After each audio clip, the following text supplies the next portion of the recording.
We all went down to Falmouth for a week's diving, which should have just been a complete pleasurable experience.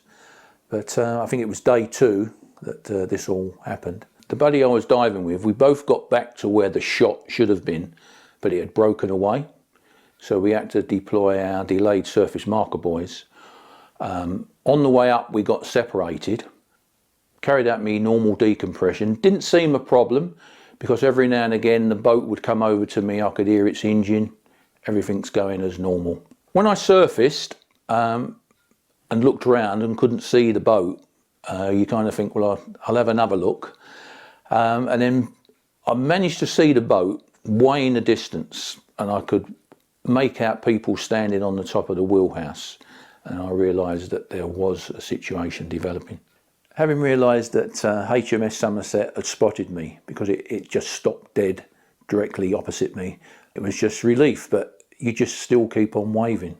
When Paul said to me that he was lost at sea, that he was on the surface on his own for 2 hours, that he had the RNLI looking for him, the lifeboats looking for him, he was picked up by a big Navy ship, it was a big shock. From surfacing to being found was 2.5 hours, but I was more than confident that having got the personal location beacon, I would eventually be found.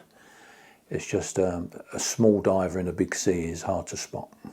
On the day of the incident, there was 7 other people on that dive. Some would say it was fortunate that it was me who they lost, because on that day I was the only person with a personal location beacon. Since then, the other 7 now own personal location beacons because they've seen the advantage to both themselves and the rescue services. Paul is very, very cautious. He's very safety conscious. He's very thorough, checking his equipment, going through safety procedures. Although it takes up a huge amount of his time, I was really relieved that he's like that. It's all about visibility. The more visibility the divers have, the greater chance we have of finding them. I can't believe that some divers enter the water without visual aids such as surface marker buoys, PLBs, and they're readily available on the market now at a very reasonable price. And what price do you put on your life? This is the thing, you know, with those aids, it aids us. Because of the PLB, the RNLI stayed in the area. They kept looking for him, working, I think he said, in a grid motion. They knew that he was there, and that made the recovery that much quicker. Probably the best decision I've ever made in my life, really.